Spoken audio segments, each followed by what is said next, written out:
start the game, and the bench really ignited some fire under us to come in. Grantham, Connor, Kern, and Tomas, and Marquise Eaton came in and gave us excellent minutes. I think that was the key to the game. Obviously, Grantham scoring 23, we had 44 from our bench. And then the starters kind of kicked in once those guys started getting the game going. So I was real proud of the effort. Hats off to Little Rock. They're a young team. Wes is doing an excellent job. They got all freshmen and sophomores. They're going to be really, really good. And I was happy to win the game because I knew this team was playing much better in conference. So it was a good road win for us. Anytime we can win in conference is good. Everybody talks about the rivalry. I mean, it's always great to have a rivalry, especially in your state. But to be honest with you, I'm more happy with the conference win than anything. So. But hats off to them, and I'm real happy that our team came out and gave the effort they did to win the game. What I told Grantham was, don't settle so much to evaluate your game if you're making shots or not. Just play hard and rebound and defend.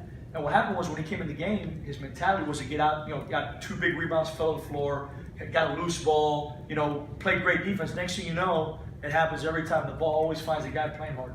And he had open shots and he made them. So, it's the other way. The offense shouldn't dictate your defensive intensity. It should be the other way. Your defensive intensity dictates how well you play on offense. And it did tonight for him. And he's done it in practice. He's gone on runs like that.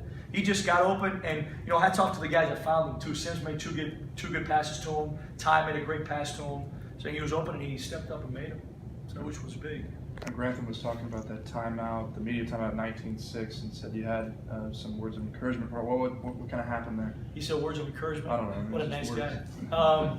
I had some sterner words to them basically saying we need more energy. The energy that we are showing right now is not good enough to win against a rival team on the road in the league.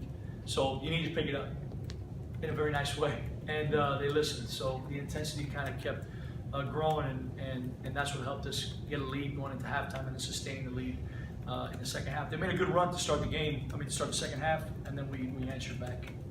And that answer back, Wes was talking about how you might have switched from zone to man, and was that kind of the switch, and did that help there? Not really. We played zone about 95% of the game. Yeah. So our zone is a little bit, it's a matchup zone, so sometimes it looks that way. I'm not giving you any secrets, Brooks, so stop asking. You know what? This week, what I loved was that we had time to work on us and a couple things that we needed to fix. Not have to worry about scouting an opponent, more worried about Arkansas State and the things that we had to get better. And I think that was a big, big help for us for 2 days straight to do that. And then preparing obviously for Little Rock. So next week when you have 2 games, you still want to concentrate on you, but with the concepts of how you're going to guard Coastal and App. But one thing, and I told them that, like I said before, when you practice hard and you come in focused like that, you have a chance to win. And they came in focused and ready all week, including shoot around today, which went an hour and a half, and we went pretty hard. It was a good old school Patino walkthrough, and they were great. So going into next week, I think you take a day to really continue to work on you with concepts of how you're going to guard and stop Coastal and App. I just told our guards, anytime we play a bigger team, our guards need to be huge in rebounding because the bigs are fighting so hard to keep them from getting it. The guards sometimes just kind of stand around and are spectators. You can't be spectators. So, if you look at it, Grantham's really a guard. He got 11 rebounds.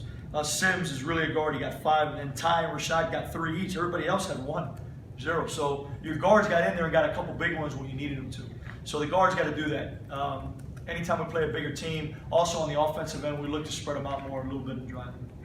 And that worked out a couple times. I'm telling them, JC, if you approach practice like a game, you have a better chance to win the game. Can't promise you you'll win, because sometimes you run into a team that's better. Sometimes you run into a team that's hot. But if you approach practice like you do, like we did this week, every day, you have more of a chance to win the game. I hope that's what they take away from it, because I've been harping on it since March. And it finally, game 20, they took what I said to heart, I guess, and they really came in focused. Devin Sims was excellent this week. Tomas was excellent this week. Everybody was great this week. And did we screw up in practice? Sure, but we fixed it. It's easy. I can blow the whistle in practice and fix it. Can't do it out here. So when you prepare, I hope that they took that away, that they approach the same way from now on to the rest of the season.